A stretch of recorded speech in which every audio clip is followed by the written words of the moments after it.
Paul. Yes, so please feel free to ask questions during the talk.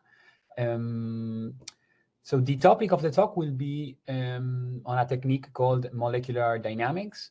I will be discussing the study of rare or infrequent events, and one of the key components of the talk is machine learning applied to using first principles or ab initio molecular dynamics.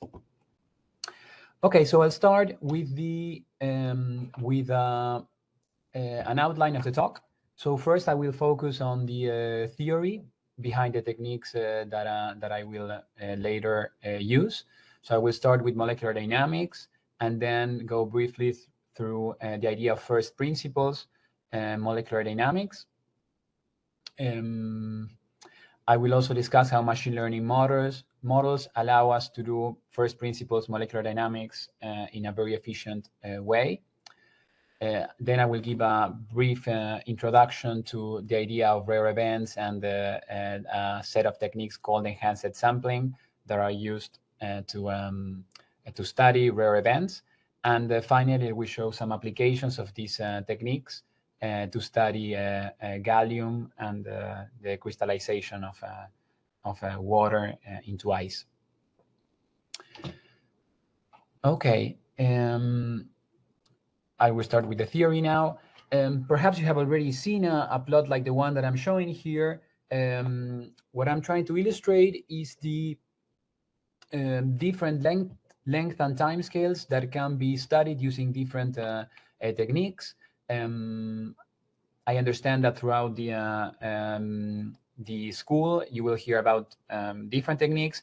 I will focus mainly on molecular dynamics, but just to give you an idea of what are the time and length scales involved in each method. So at the very small length scales and very short time scales, we have electronic structure methods. These are typically called ab initio or first principles simulations, and one typically cannot study times longer than around, say, 10 picoseconds or maybe 100 picoseconds. And the systems that one studies are typically less than 1 nanometer in length. Now, if one goes to molecular dynamics based on empirical interatomic models that are much simpler, then we can study longer timescales, so around a microsecond, and length scales of around a micrometer, but not much more than that. So if we want to go beyond that, we have to do more simplified models, things like coarse grain models, in which we have, say, that one bit represents more than one atom, or even go all the way to continuum mechanics and things like the finite element method in the context of the simulation of materials. Now, perhaps one of the most important recent developments in this field is that the use of machine learning models allow us to perform ab initio simulations, but all the way to the time and length scales that were typically reached using empirical interatomic models. So this is a big jump in accuracy and predictive power that is allowed by these machine learning algorithms. Okay, so now a brief introduction to molecular dynamics. I'm assuming that you're not familiar with this technique. So the idea behind molecular dynamics is very simple. So one has the classical equations of motion. So mass times acceleration is equal to the force. We will derive a force from a potential U, such that the force is minus the gradient of the potential. Now, this potential can be empirical or ab initio, as I was saying before, or even coarse-grained. The way to solve this differential equation is doing a numerical integration. It's actually quite simple, and I'm showing the formula that it's used to integrate numerically the positions here. It's the idea is that the new positions are obtained from the positions at the previous time step, plus the velocity times that some time step, plus, well, something connected to the forces and the time step. Now we have to choose an integration time step, and that delta t is typically connected to the frequency of bond vibration, and that is for most systems is on the order of the femtosecond. So sometimes we will use a delta t of around 0.5 femtosecond, and sometimes we can go all the way to something like 5 femtoseconds. So to see a bit of the history of molecular dynamics, I'm showing here what I believe is the first molecular dynamics simulation that was performed by Anesur Rahman in 1964. So he studied the correlations in liquid argon. Argon is a noble gas, so it's a very simple substance. The only interaction that these atoms have is like through induced dipole moments. So it can be modeled relatively well by the so-called Lennard-Jones potential that I'm showing here. It's quite simple. It has a term that is repulsive, and that goes like 1 over the distance to the power 12, and an attractive term that represents the van der Waals interactions, that is 1 over r to the power 6. It's a very simple model for the interactions of argon atoms. So what Rahman was able to show was that he could calculate the percorrelation function, or G of r, and he compared it with experiments, and he found a favorable agreement between the experiments and the simulation. Okay, and nowadays, of course, we can do more complex simulations, and here I'm showing a molecular dynamic simulation of an organic molecule. This is a molecule that is typically used in the context of a pharmaceutical development, is paraminobenzoic acid. So you see here that there are more complicated interactions arising between the molecules. And I think it's also interesting to see that in some way molecular dynamics acts as a microscope, not to give us insight into how these molecules are interacting with one another. So perhaps you can see there that we have molecules interacting through hydrogen bonds of these carboxylic acids that they have in the in one end of them, and there's also pi-pi stacking of the benzene rings. So we can really capture complex interactions between the molecules.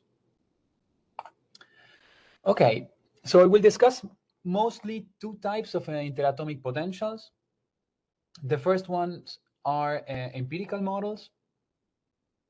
So here, the potential energy is a relatively simple functional form of the positions of the atoms. I will show a few examples in the next slides of how these functional forms look like. Well, we already saw the Lennard-Jones potential, which is a very common one. Now, the functional forms that we have to choose for an empirical model have to represent the specific bonding behavior of a system. For instance, they have to capture the coordination that our substance will have, or the fact that it has van der Waals interactions or covalent bonds.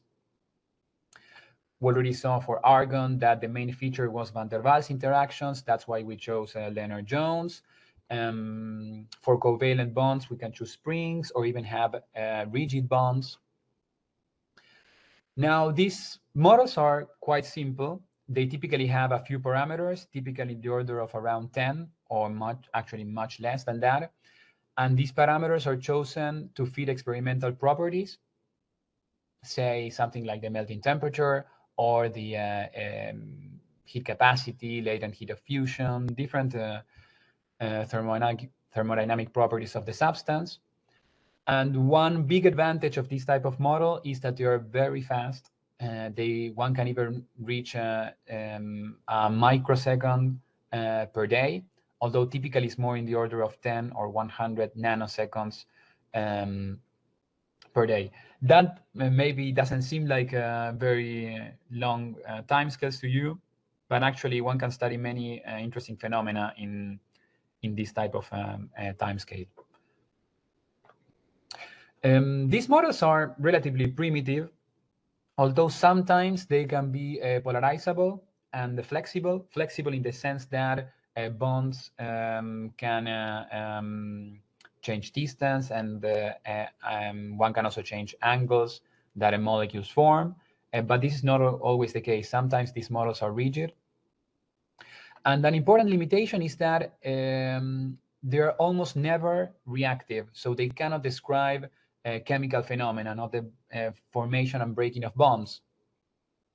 In contrast with empirical models, we have ab initio models, where the philosophy of how they are constructed is completely different. Here, instead, the forces that act between the atoms and that will drive the dynamics of the system are derived from the ground state solution of the electronic Schrödinger equation. So they are derived from first principles. And here, the potential energy, instead of being a simple functional form, will be a complex many-body function of the positions of the atoms. And well, I like to stress that here, the bonding behavior that one observes between atoms is captured automatically, and it's a result of the electronic structure of the material. It's not something that we guess and build a functional form to represent. So these models are typically non-empirical, although there are exceptions in which the electronic structure theory is empirical, and thus we do not have any parameters to fit. The issue with these models that I already mentioned before is that they are slow, say maybe around 1 picosecond per day or less, but they are more complex, and they represent rich physicochemical phenomena, things like reactivity, changes in dipole moment of the molecules, so they're polarizable, and they are typically also flexible.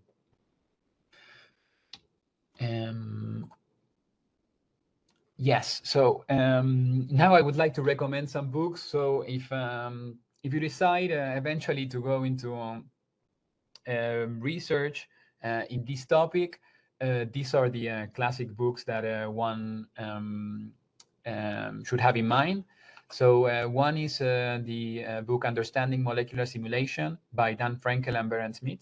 This contains, well, many recipes for molecular simulation, and it's very insightful from a physical point of view.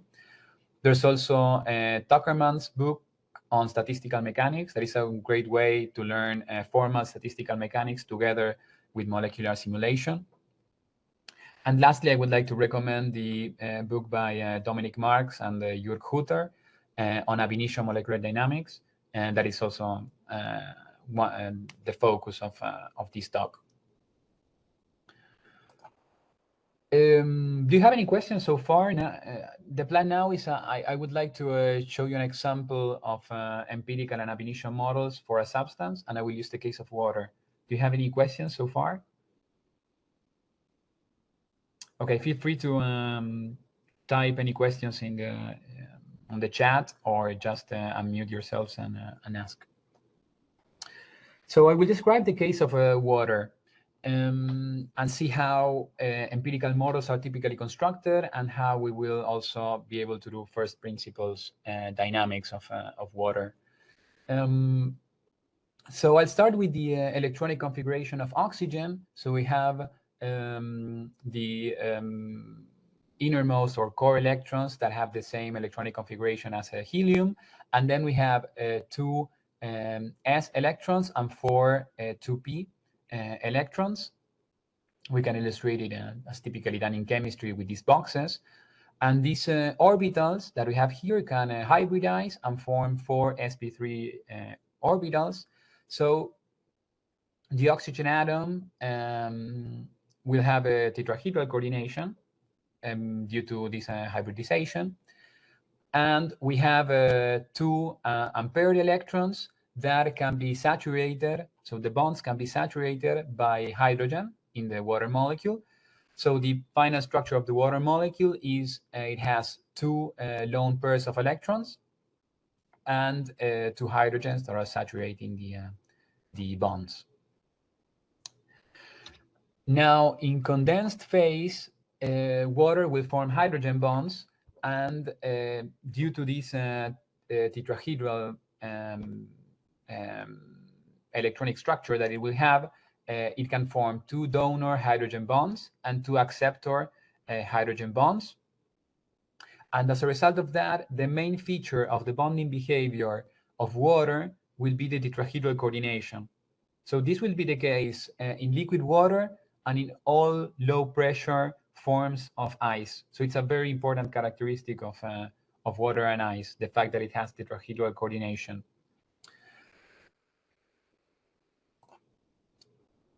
The fact that it has tetrahedral coordination is the starting point to build empirical potentials.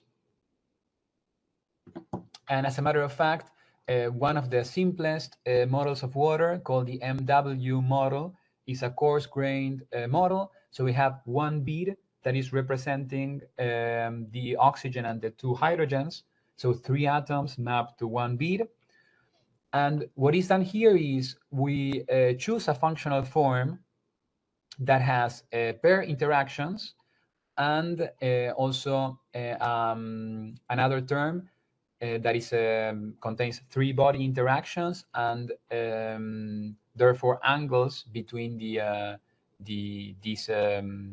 beads of monatomic water. And the important thing here is that this three-body interaction term is tuned such that the tetrahedral angle, that is 109.5 degrees, will be most stable. So in other words, we're imposing that the system will show tetrahedral coordination. Instead, the per term will contain van der Waals interactions and repulsion. Now, from the functional forms that you see here, we have a few parameters, namely lambda, epsilon, and sigma. Epsilon and sigma are the same parameters that we had in the Lennard-Jones interaction that we saw before. So epsilon is connected to the energy scale, and sigma is connected to the distance of characteristic distance of the interactions. And then we have this lambda that will tune how strong the tetrahedral interactions are. So these three parameters, lambda, epsilon, and sigma, are tuned to reproduce some parameters, such as the melting temperature of ice. And this is the model. So it's very simple, but it captures the main characteristic of water and ice. So a slightly more complicated model for water is a three-side model. These are typically called Tip3p models of water. Here we have Lennard-Jones interaction between oxygen atoms in different molecules, and then we have long-range electrostatic interactions. Now, this is an all-atom model, in contrast with the previous model that was coarse-grained, just one bead per molecule.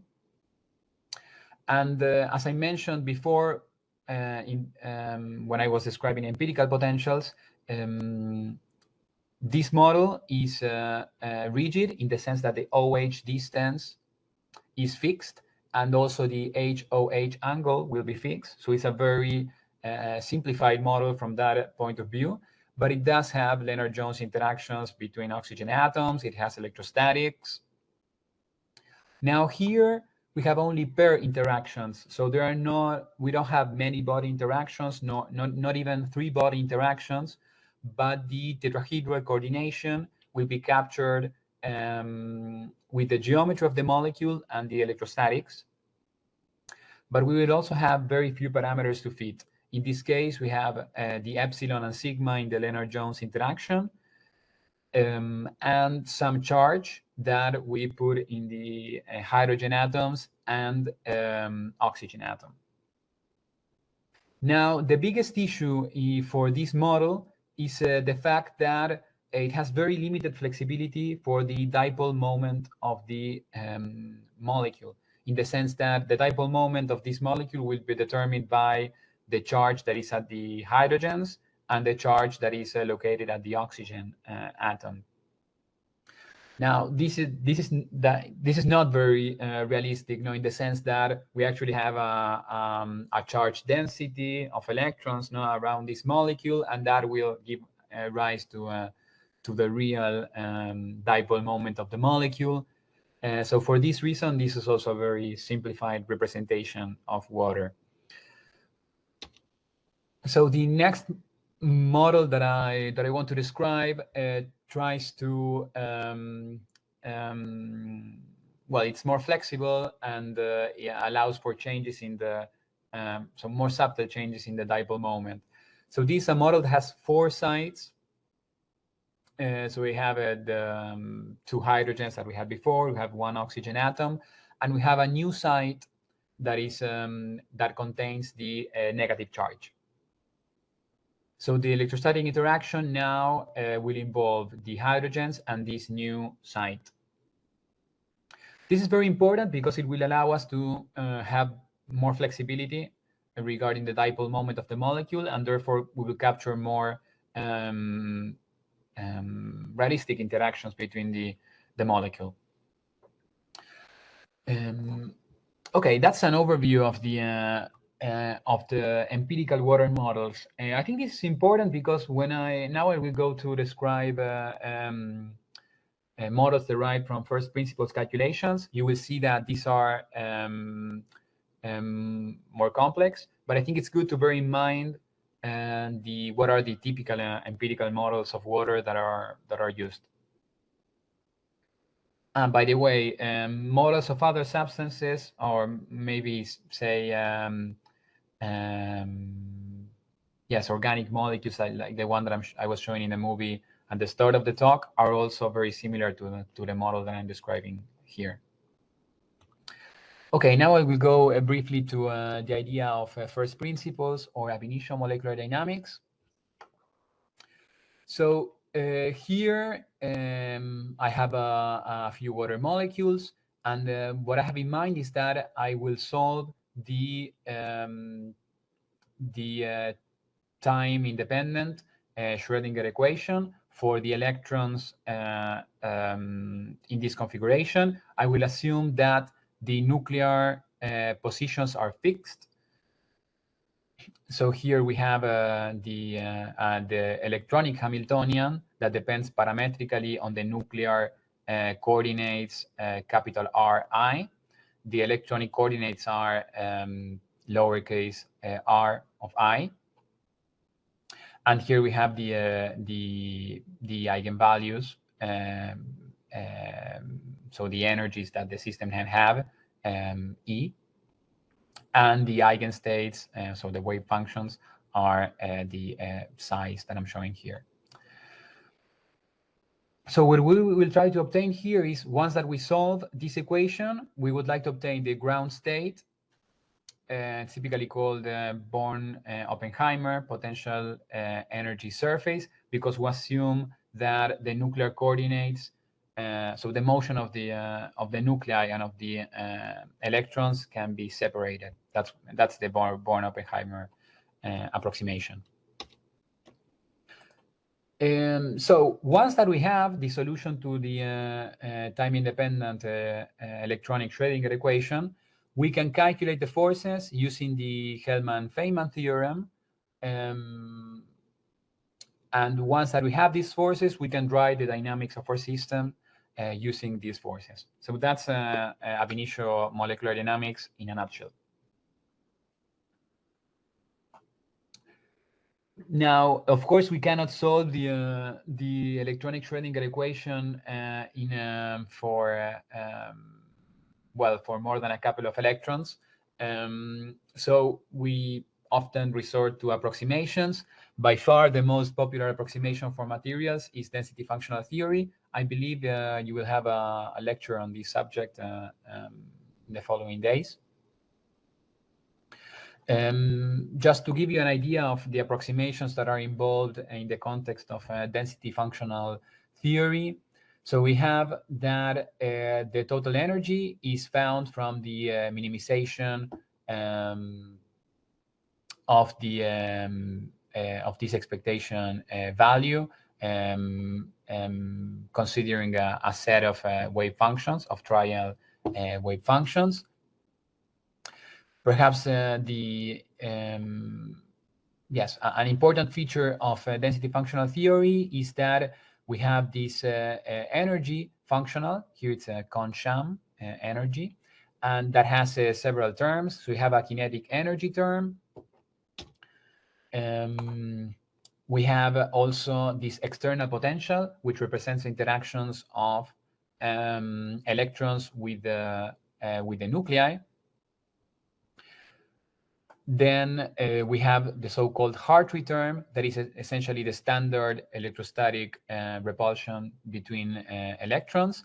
And then we have this other term, the exchange and correlation energy, that is essentially everything else that was neglected in the other terms.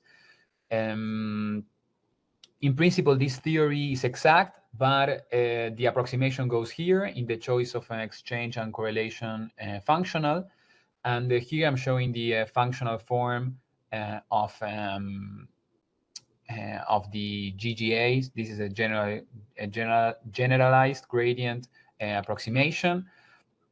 The idea is that the dependence of this energy on the density is local, in the sense that this exchange and correlation energy depends only on the density at a given point, and the gradient of the density at the same point. So it's so the information that it has about the electronic density of the system is very local and very limited, and that's the biggest approximation that is made in the context of GGA density functional theory.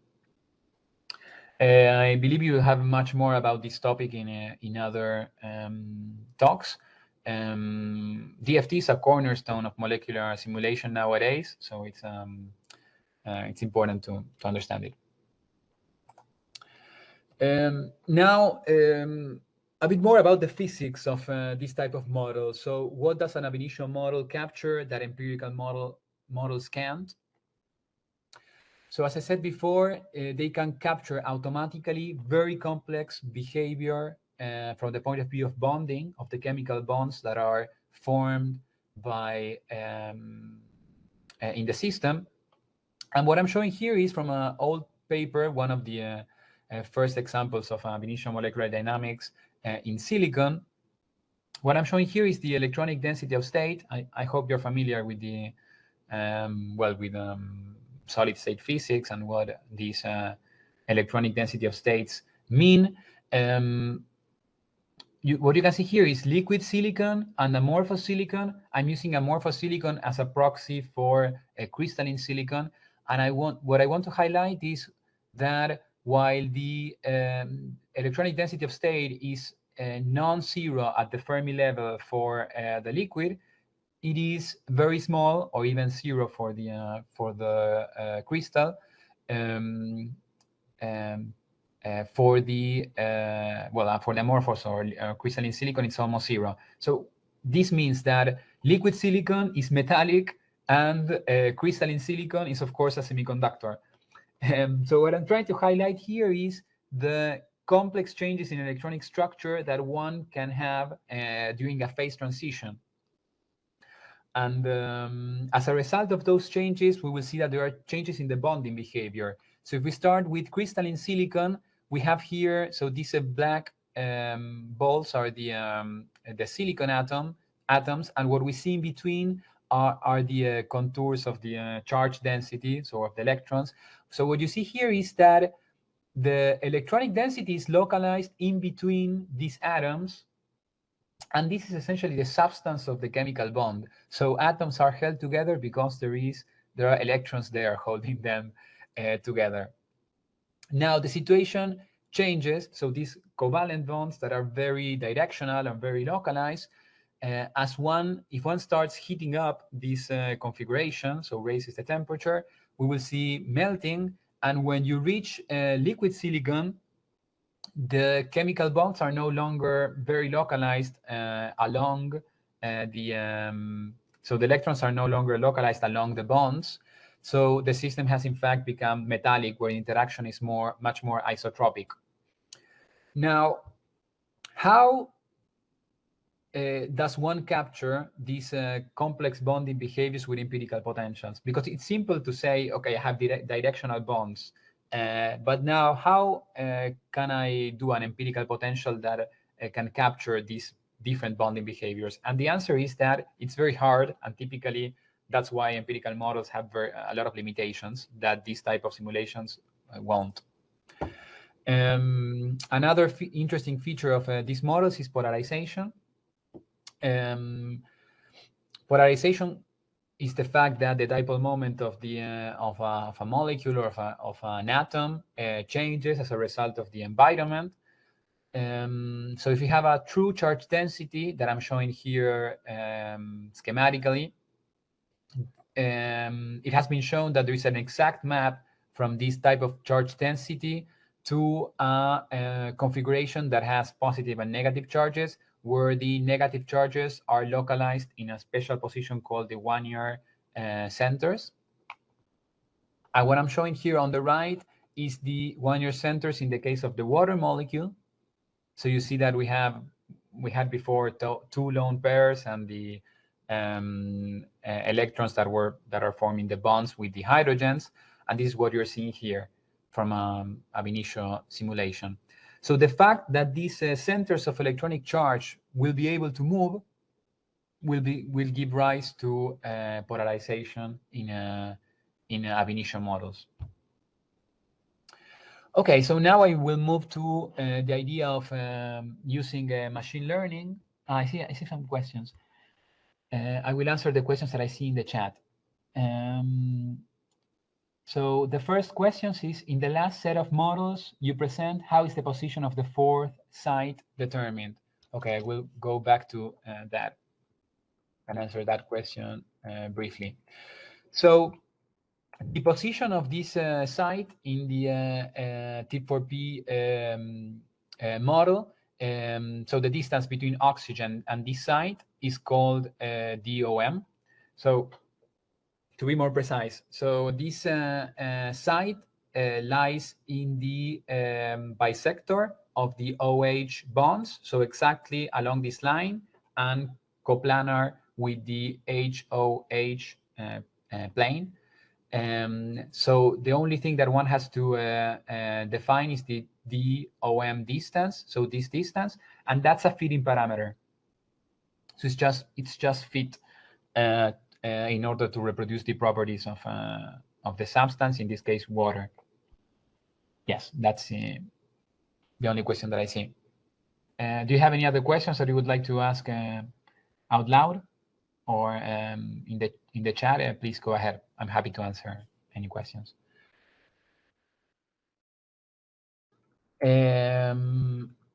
Okay, now we'll go to ab initio machine learning models. So I heard that there's a lot of interest in the use of machine learning algorithms for doing simulations. So the idea here is actually quite simple of how we use ab initio machine learning models.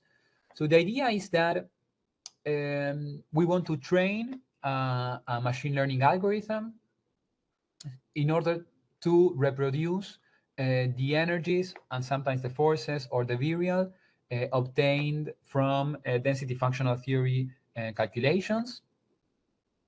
So we would like to construct an algorithm, a function that takes as input atomic coordinates and outputs the energy of the system. Now, the representation of this so-called potential energy surface can be done either with neural networks, as I'm showing schematically here, or with other types of machine learning algorithms. A typical one is called the Gaussian regression. And perhaps one of the most important features, in my opinion, one of the most important features of these models is how symmetries are encoded. So imagine that we would take the atomic coordinates of the system and just feed it directly to a neural network and try to get the energy from that. In that case, this function, the neural network, would have to learn by itself the symmetries of the system. So it would have to learn by itself that a rotation of the atomic coordinates, like a rigid rotation of all the atomic coordinates, cannot change the energy. It would also have to learn that permutation of two atoms of the same species, of the same chemical element, can also not change the energy. All these are natural symmetries of the system that if we don't encode them, the model will have to learn them. So we will have to give a lot of data such that the model can learn the symmetries. This can be done. It's actually called data augmentation, when one just rotates or changes the configuration such that the algorithm learns the symmetries, but it's not the most efficient way to do things. And instead, the most typical route is defining some descriptors that are functions of the atomic coordinates that already preserve the symmetries of the system. This idea was pioneered by Jörg Beller and Michele Parinello, and they chose descriptors essentially by hand to be 2-body and 3-body functions. But now I will describe the type of descriptors that are used in the framework that I typically employ, although there are many others. I mean, this is a very active field of research, how to encode these symmetries. So there's a huge literature on the subject. I'm happy to point to some references if you're interested in the subject. So the idea is now that we define a loss function to train this neural network. The loss function is just the difference between reference energies that we calculated from DFT and the energies that are predicted from this from the neural network. We have another term that has the same thing for the forces. So we're trying to minimize the error that we make for the forces, for the energy, and sometimes even for the virial. The virial is, if you're not familiar with the idea of the virial, it's in some sense the same thing as the forces, but connected to volumes. Yes, I can say a few more words if you want to. Nowadays, there are many software libraries to construct this type of models. I use one that is called DeepMDKit. Now, the advent of ab initio machine learning models was really transformative in my field because these models have linear scaling with system size, while DFT scales as the cube of the number of atoms, and even more complex electronic structure methods scale with higher exponential, with higher exponents. So before, ab initio simulations were limited to around 100 picoseconds, and that timescale was massively improved by, I would say, at least 1,000 now. So now one can do simulations 1,000 times faster, reaching timescales of 100 nanoseconds or even more than that using these ab initio machine learning models. And still, they retain all the interesting characteristics of ab initio simulation. So they can describe complex chemical reactions, polarization effects, flexible bonds, and very complex chemical bonding. Now, in the examples that I will show towards the end of the lecture, you will see how these complex chemical bondings can be. I have a quick question. Yes. Yeah, could you clarify exactly what the training set is? Like, what are the difference between these different structure calculations? Yes. So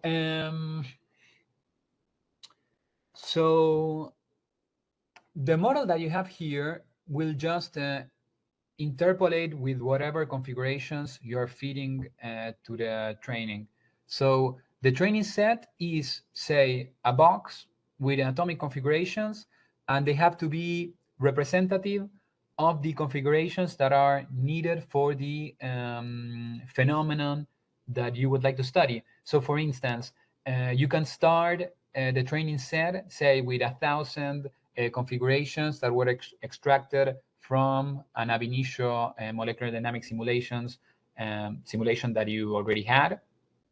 You can also make, say for a solid, you start from the equilibrium structure of the solid at 0 Kelvin, and you just make perturbations of the positions of the atoms. The idea is that you give enough information about the potential energy surface such that the neural network will then be able to interpolate between these points. Does that answer your question? Feel free to. Yeah, so I understand correctly that it's just you pick a bunch of positions for the nuclei and electrons, you calculate the energies, forces, and virial with DFT, and then that's the training.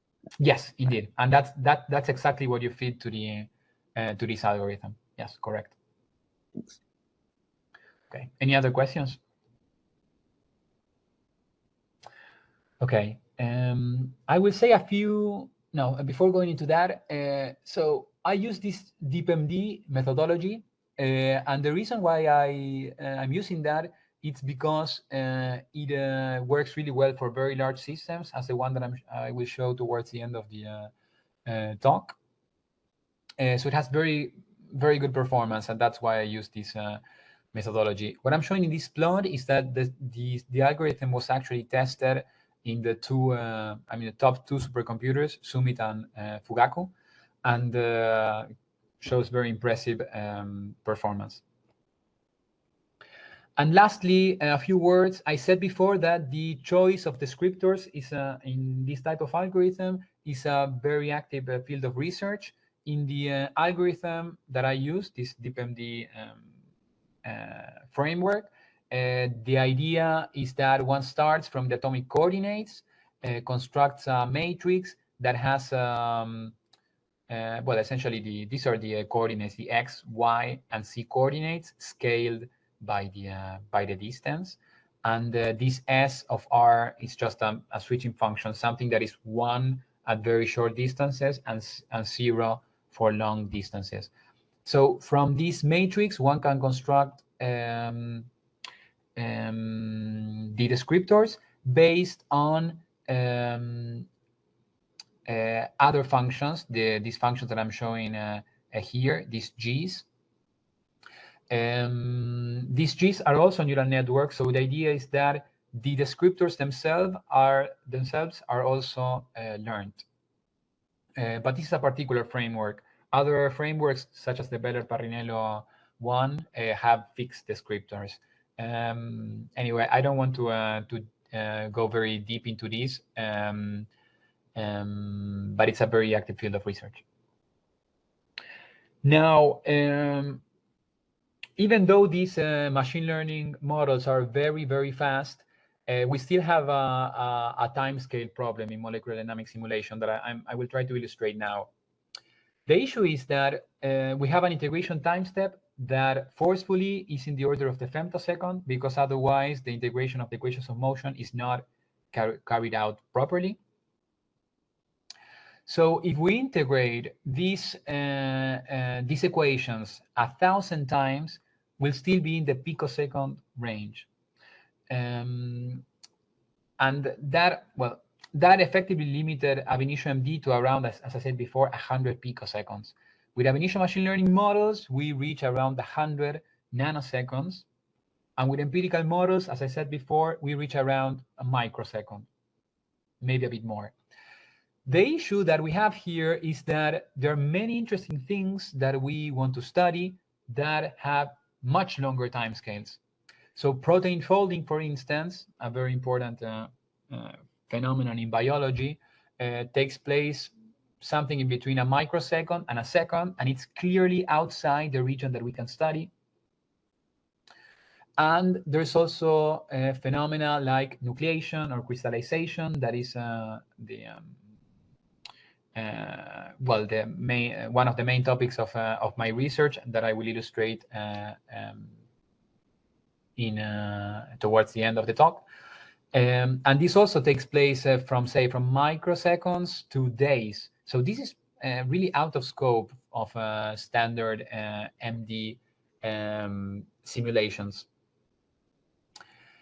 But I would like to stress that these phenomena that are typically called rare events are not slow. I mean, it's not that they take place in long time scales because they're slow. They take place in very long time scales because for a long time, nothing happens. So the system is just fluctuating in one basin, like in metastable equilibrium for a very long time, until there's something interesting, very interesting, that happens to the system that is called a rare event that makes the system to transition from one state to the next. So for a long time, nothing happens, and now you see here that slowly you see this phenomenon taking place. That is, in this case, the nucleation of ice from liquid water. Yes, as a result of the fact that this event does not take place very often, we cannot obtain ergodic sampling. Ergodic sampling, well, it's the idea that you can get ensemble averages based on, I mean, if you do a very long simulation of your system. And the fact that you cannot do good sampling will mean that there are many properties that we will not be able to calculate. For instance, differences in free energy between the two states that are involved, or also free energy barriers. These are things that we just won't be able to calculate. And there's a lot of different techniques that aim at solving this problem. So the last methodological aspect that I would like to highlight is the idea of enhanced sampling. So these are a set of methods that are very useful in this context. So just to recap, we said that ab initio machine learning models are a useful tool to extend the timescales of first principles simulations. So now what we're seeing is that even if we extend the timescale, there are many things that we will not be able to study, and we will still have to use special techniques for that purpose. I will try to be brief on this topic so we have time for discussions or more examples. So the idea of enhanced sampling is that we will try to use non-Boltzmann sampling. And to understand what that means, let's understand the sampling that is done in a standard simulation. So I said at the beginning of the talk that a molecular dynamics simulation is in some way like a microscope for the system. But actually, another way to see it is that these dynamics are a machine to sample the Boltzmann distribution. So by solving the equations of motion, one can sample a physical distribution. Now, this physical distribution for some systems show metastable states separated by kinetic bottlenecks. So this is the probability of observing a given value of this coordinate S that can be, say, how folded a protein is or something like that. So one has the unfolded state and the folded state. So this distribution, the Boltzmann distribution, has this issue. Now, why can't we sample a different distribution? And this is actually the aim of enhanced sampling. Let's sample a non-physical distribution, Q of R, that looks like this, perhaps, like the orange curve here, that has a higher probability of being in this state, so the transition state. So that will greatly enhance the number of transitions that we see between the two basins. But there are also complications of these methods. One has to choose the right distribution. You have to choose what this S means. and there are many different ways to do this enhanced sampling. Maybe it's useful to separate the types of methods that you have in this context in two families. One can be called generalized ensemble methods, and the other one can be called collective variable-based methods. And I will describe them very briefly, these two types of methods. So the first ones are methods that combine different thermodynamic conditions or Hamiltonians or in general ensembles in the same simulation. So one option is, for instance, to do parallel tempering. Here we have different replicas in this illustration 4. Each of them has a different temperature, and you perform periodic Monte Carlo swaps between them. The idea of this type of method will be that you can improve ergodicity at low temperatures, taking advantage from the good ergodicity that you have at high temperatures. Anyway, this is not central to the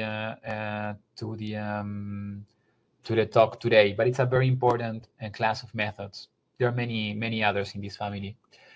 The methods that actually I will show an application in the next half hour is a collective variable-based methods. A very classic example of this type of method is metadynamics. In this case, well-tempered metadynamics is the name of the method. The idea is that one picks a slow mode of the system and tries to enhance the fluctuations of that. So let's wait to the GIF. Yes. So we start from this basin. Then we promote the system to visit higher free energy regions. And we do so iteratively such that the dynamics are able to visit all the free energy basins that our system has, and eventually sample something that looks more or less uniform. So this, in fact, in some sense, removes these free energy barriers that we have. In order to do that, this type of algorithm adds a bias potential that is a function of this coordinate that we're choosing. And once that this bias potential converges, we will be able to compute the properties of our system. I'm being a bit vague on this on purpose, just to avoid some the nitty-gritty details that can be more complicated. And then I think I will skip some, in the interest of time, some of the slides. If you have questions about this type of method, just ask. I'm happy to answer any questions. The only other thing that I would like to say about this kind of method is the fact that this is also a very active field of research. There are many methods. Here I was showing other two methods that were introduced relatively recently. There are many methods that work very well to build a bias potential and make your system perform ergodic sampling.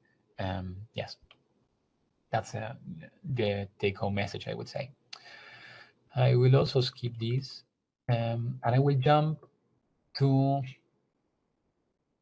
the library that I use to study this type of rare events is called Plumed. It has all these methods already programmed, and it's interfaced with the molecular dynamics engines that exist. So it's very easy to do this type of simulation nowadays. And the last thing that I want to mention is I want to focus on the example of a rare event given by homogeneous crystal nucleation. So homogeneous crystal nucleation is the initial stage in the transformation of a liquid into a crystal. It's a very interesting phenomenon. There's a change of symmetry happening during the phase transition. And one way to rationalize the behavior of this transition is using the so-called classical nucleation theory. The idea here is that we have a bulk term that is here shown in green that is favorable. That is to say, the crystal is more stable than the liquid, and wants to form, but in order to form, it will have to create an interface that is not favorable. That's the red term here. And as a result of an interplay between these two terms, we will obtain the blue curve shown here that has a maximum. That means that if we start from the liquid, we will observe fluctuations in the number of solid molecules in the system until there is a very large fluctuation that allows the system to overcome this barrier and proceed with the growth of the crystal. These are the two terms that are involved in classical nucleation theory, the bulk term and the interfacial term. We have the supersaturation, that is the difference in chemical potential between the phases. We have the interfacial free energy, gamma, here, and n is the number of solid-like molecules. From this theory, one can calculate just from thermodynamic data the barrier and also the nucleation rate. The nucleation rate is a number of crystallites per unit time and unit volume, and it's something that is measured typically in experiments, and that's why it's an important quantity. Okay, so sometimes big systems are involved in this context and very long times. So instead of simulating for very long times, one thing that we can do is employ the seeding technique. The idea here is that we start the simulation with a cluster of the solid, of the crystal, embedded in liquid water. Or the liquid that we're studying. And we will do simulations at different temperatures. At different temperatures, the free energy changes as a function of the number of ice-like molecules. So what we will obtain is that for the same cluster size, if we choose a temperature below some critical temperature, we will see the system grow because it will be to the right of the barrier here, so it will proceed downwards. And if the temperature is higher than some particular temperature, we will see that the system, the crystal will shrink. It will go downward in this direction. This is what I'm showing here. So by doing simulations at different temperatures, we will be able to calculate this critical temperature. Once that we have that critical temperature, we will be able to calculate this critical cluster size for nucleation, that is the top of the barrier. And from that, we will be able to calculate the free energy barrier, nucleation rates, and also the interfacial free energy. This is an example of how the simulation proceeds. So at a high temperature, you see that the crystal shrinks here to the left. And instead at a lower temperature, the crystal will slightly grow. Just from that information, we're able to understand for which temperature this initial cluster is critical. In this case, it's between 285 and 275, so say around 280. And this is the technique that I will use to study the two systems that I will show in the next part of the talk. Now, I hope that you're following so far and you're not bored. So let's take a 5-minute break so then we can refocus and see the things that we can learn from all this complicated machinery that I have just described. Okay, so let's take a 5-minute break. I'll be back here at 11:05. Great, thank you. We'll see you in 5 minutes. Yes, wonderful. So now I will illustrate some of the techniques that I described before. And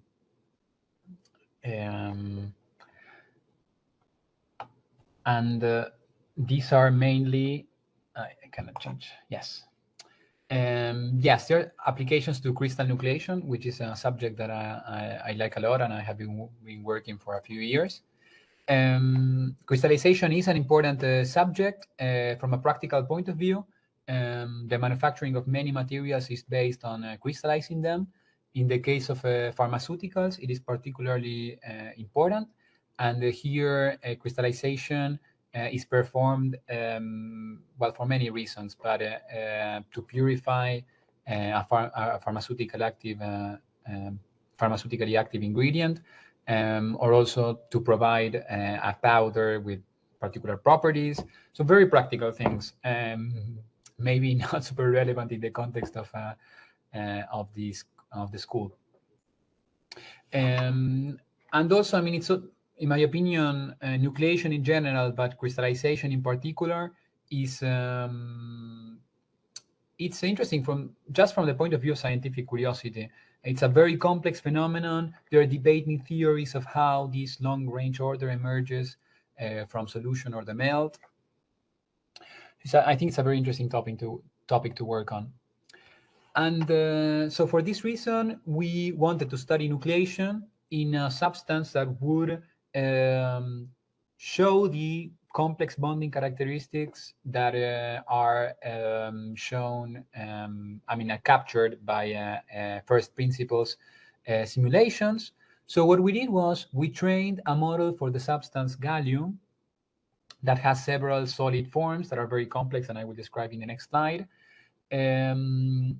Using this DeepMD model, so using a machine learning model. And what we do here is we perform molecular simulations. In this case, these are a variant called multithermal multivariate simulations. We take configurations from these simulations. We recalculate DFT energies and forces, and then we train the neural network potential based on these DFT energies and forces, as I described before. Now, an important point is that we do this iteratively in what's typically called active learning. That means that after we obtain a potential, we use this to run the simulations again. We choose a new set of relevant configurations, and we do this iteratively until we obtain a model that is actually able that is well trained, in the sense that it simulates well the phenomenon that we would like to study. Yes, I mean, these are some details of how this active learning procedure is actually performed. If you are very interested in this, just feel free to ask. I'm more interested in the physics of what these models can capture. So these are the three polymorphs, or polymorphs are different solid forms of gallium that we studied, and these are the environments. What I'm trying to show here is how complex these environments are. So if you take a look, for instance, at this one, you will see that there is a very clear covalent bond here, so it's very directional. And to the other side, this environment seems like as having an isotropic bonding behavior, so more like metallic. So in other words, in alpha gallium, covalent and metallic features coexist here. So it's something that is very hard to model using an empirical model, because how do you choose a functional form that is able to capture this kind of behavior? And furthermore, it has other solid forms that should also be modeled well. So, I mean, in this context, we thought that ab initio simulations were a good candidate for the simulation of this type of substance. So what we did was we calculated the phase diagram from first principle simulations using the machine learning algorithm as a proxy for the DFT energies and forces. And we also studied denucleation, so how these the crystal forms from the liquid.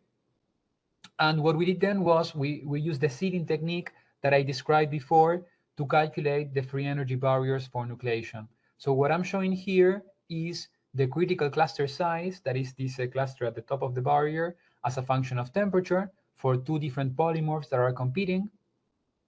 And what I'm showing the barrier height as a function of temperature. So what you see here is that the competition between these two polymorphs leads to a temperature for which one polymorph can nucleate faster than the other one. So that was one of the insights that we obtained from this work, that these two polymorphs are competing, and as a matter of fact, at one temperature, one can nucleate faster than the other one, and vice versa. Okay. The next thing that I would like to show that is a bit longer is a machine learning model for water. So here we also use density functional theory calculations. We used an approximation for the exchange and correlation functional called SCAN. And in this case, the training configuration spanned a lot of different ice polymorphs and liquid water in a really large swath of the temperature pressure phase diagram of water. And what I'm showing in the figure here that I would like to highlight is the DFT energy versus the neural network energy, and the fact that there is good linear correlation between them shows that the model is well trained.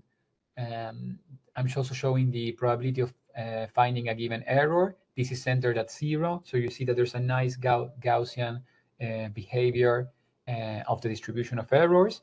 What this means is that the model that we were able to construct is a faithful representation of SCAN density functional theory with very small errors. Now, with this model, we calculate the different properties. For instance, the melting point of hexagonal ice, which is the normal form of ice. And we found that it was around, for this model, it's around 310 Kelvin. This is, of course, higher than the 273 Kelvin that we know it's the melting point of water. And this is mainly due to limitations of density functional theory. So DFT is a very good theory in general. It's exact in principle, but the approximations one has to make to the exchange and correlation functional introduces important errors to the behavior of the substance. In this case, the melting point is off by almost 40 Kelvin as a result of the approximations made by DFT. This can, of course, be improved. I can also discuss that if you're interested of how DFT can be improved. Okay, so what we did for this model of water was we started from 3 different seeds of ice embedded in liquid water. And what I want to stress here is the size of the systems that we studied. So the typical size that one can study using first principles molecular dynamics is around 100 atoms, okay? By way of contrast, here we have 4,000 molecules in the smallest system that we're studying. 12,000 molecules in the intermediate system, and 100,000 molecules, so 300,000 atoms for the largest system that we studied. Now, this is, of course, only possible because we're using these very fast machine learning models. So they retain the accuracy of ab initio calculations, but well, they are much faster. So this can be done, these very large systems, but it requires a lot of computational power. So this type of model runs really well on GPUs, on graphical processing units. And we used the Summit, one of the world's fastest supercomputer, with 600 GPUs in order to simulate it at sufficiently fast. So it's still expensive, but it's possible. Before it was impossible. Now, another thing that I would like to highlight is that I mentioned that these models are polarizable. So it means that the dipole moment of the water molecule can change, can adapt to the environment that is around them. So what I'm showing here is I'm correlating the cluster with the dipole moment. And what you see is that if you take the average dipole moment as a function of the distance from the center of the cluster, you see how the dipole moment changes from the typical bulk ice 1H value to the typical bulk liquid value. So the model is capturing really well these subtle changes in quantum mechanical polarization. So in other words, the center of electronic charge is moving slightly with respect to the oxygen atom, and this is what the model is capturing well. And also at the interface, we have intermediate values. So also the interface is showing a different polarization. Now, using the seeding technique, I said that one can calculate the number of molecules in the critical cluster. From that, we can calculate the barrier using this formula from classical nucleation theory. And finally, we can calculate nucleation rates. These nucleation rates can be plotted in this fashion, so as a function of supercooling, so how below the melting temperature we are.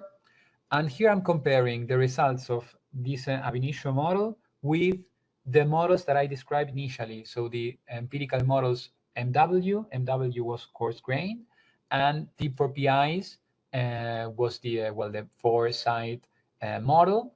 I see a question. I will answer it in a moment. And I'm also comparing the results to experiments.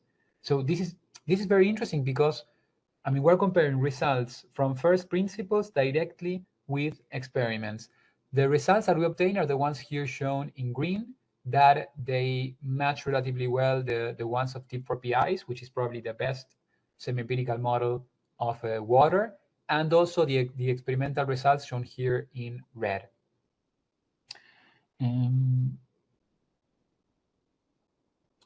So the question is, what is the main bottleneck in conventional ab initio methods that the neural network is getting past?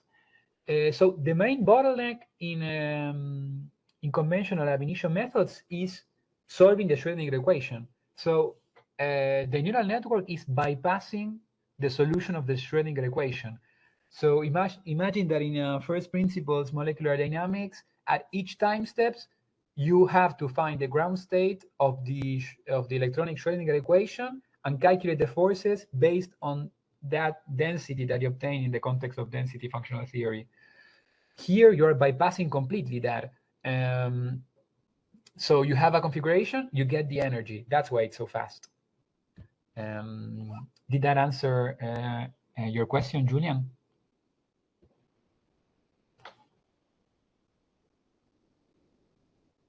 Okay. Feel free to ask a follow-up question if I wasn't clear. I mean, I'm doing my best, but sometimes it's hard to communicate. Okay, I'll keep going. If you want to ask a follow-up question, feel free to do so. Okay, so what I'm showing here is nucleation rates that we compared with experiment. I have another question here. Do you have to train the neural network for every different fluid particles, or can you pass parameters regarding their properties? No, I mean, the neural network is just one, but it's able to describe all the different chemical, I mean, the different environments that you have around a molecule. They're not, you don't have parameters, you know, for the neural network. Yes, if you want to ask out loud. Okay, another question. It's can we maybe think of this intuitively as the neural network gives a kind of variational ansatz for the energy? No, I wouldn't say so. There is a technique in which one does that you use the neural network as a variational ansatz in the context of variational quantum Monte Carlo, but this is not done here. So this is trained on DFT. You fix the parameters of the neural network, and it's not used as an ansatz to solve the Schrödinger equation. No, it's it's just a functional form that is learning the best it can the forces and energies of DFT. Yes, but what you're suggesting is it's an important avenue for research nowadays. Okay, I'll try to move forward a little bit with the talk. It's just a few slides that are left. So what I'm trying to show here is So we saw that the nucleation rates that we got from ab initio simulations are quite good. I'm trying to understand why that's the case. So what are the properties of water that we need to get right, and how do these compare with empirical models? So in the context of classical nucleation theory, the important properties that a model has to describe are the density of ice, it is here, the difference in chemical potential, also called supersaturation, and interfacial free energy. In brief, for instance, the delta mu is captured quite well by SCAN, but actually the simplest model, MW, already gets it quite good. Although the trend is probably, that you see here in orange, has issues because MW is a coarse-grained model, but still follows the experimental results quite well. Instead, Tip3p and ScanML that are much more, ScanML is the one that I'm using based on DFT and neural networks. They have a more complex behavior that follows better the experiment in red, yet the agreement is actually a bit worse than in MW. So it's the conclusion from this figure is that it's actually very hard to get everything right. Now, sometimes models that are fit to the experiment get things right, maybe for the wrong reasons, or they have the maybe wrong temperature dependence, but they can follow quite closely because they were fit to do so. In the case of the density, something similar happens. Tip3p is here shown in blue, and it's very close to the experiment, but this was a fitting parameter. So the model is good because it was fit to get this property right. Scan here, I mean, the model that I'm using is shown here in green, and it's quite good, I would say, but not as good as the model that was fit to that. And the coarse grain model is not so good because it was not fit to do that, and it's a very simple model. And I hope you get the idea of how difficult it is to get everything right, and how much art, or arbitrary choices go into these models, especially the empirical ones. We also can calculate from the seeding simulations this interfacial free energy. We did this for the model that we were studying, the ab initio model, here called ScanML, and we compared that to the experiment and also the other models. What we see here is that the results are quite good. Perhaps it stands out that MW, that is shown here in orange, has a different slope. This different slope is a result of the lack of hydrogens. It's a model that doesn't have hydrogens, so it also has issues. In this case, this issue shows up in the temperature dependence of the interfacial free energy. But the effects can sometimes be very subtle. So we also calculated using enhanced sampling. That is one of the techniques that I described before. We calculated directly the liquid ice interfacial free energy. In order to do that, what I do is the following. So I start from a liquid box, and I use a collective variable to drive the formation of a layer of ice in this configuration. From that type of simulation, if you see it as a function of the number of ice-like molecules, you see that there are spikes like that when the interface forms. And from this, one can calculate the interfacial free energy. So we did that also. It matches well the results of the seeding simulations. And well, the purpose of this slide is just to show that the fact that MW lacks protons shows up, for instance, in the entropy of the interface that can be calculated in different ways, from the slope of the interfacial free energy as a function of temperature, as I said before, or also from this formula. So what this shows is that, of course, having a full atom description where you have not only oxygen but also hydrogens is, of course, very important. And yes, I go straight to the take-home messages, and maybe we'll have 1 or 2 minutes for other questions. So I have tried to convey the idea that ab initio machine learning models are becoming increasingly common, computationally affordable. They can allow you to study very complex phenomena from first principles that I think is fantastic. These are models that are trained on first principles, or say, for instance, DFT calculations. And one can study very complex phenomena such as crystallization. And the other thing that I have tried to convey is the importance of enhanced sampling methods to study rare events. They can be used in many contexts. I mentioned protein folding, for instance. So it's these are good methods to have in one's toolbox. And with that, I thank you for your attention. I'll stay around for more questions even after 11:30 if you wish to ask.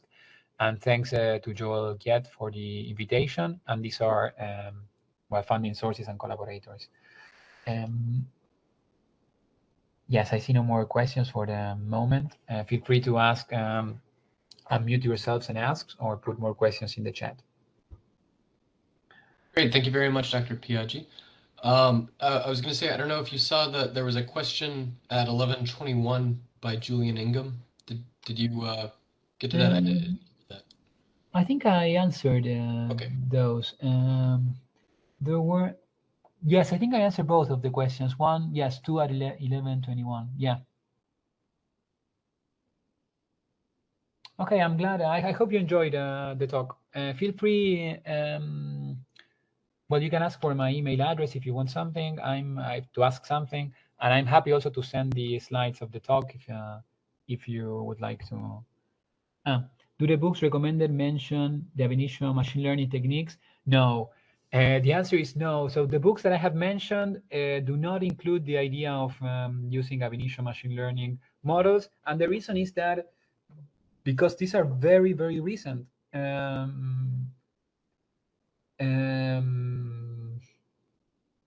Maybe say 4 or 5 years ago, they really took off, and so no book covers them. Nonetheless, you cannot do first principles molecular dynamics. I mean, you cannot. It doesn't make sense, I think, to learn the machine learning variant if you don't know the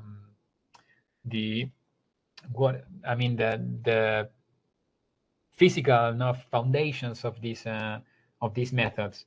So I think it's good to start from the books that I recommended. What I can recommend is if you would like to learn more about ab initio machine learning models, you can go to one of the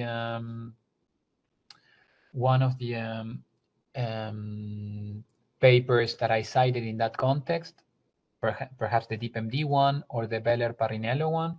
And here you see the papers that I'm referring to. The Beller-Parinello one, or also this Wang et al. That is the one of DeepMD, and see the references there. It's an active field of research, so it's hard to find books that cover something that is so recent. And perhaps I can leave. Okay, wonderful. Just to, again, these are the books that I was recommending. These are really good books to learn the underpinnings of this type of simulation. Okay, it's already 11:31. I will stay, but feel free to go, and thank you for your attention. And I hope you enjoyed the lecture. Great, thank you very much again. Have a nice day. You too, thanks.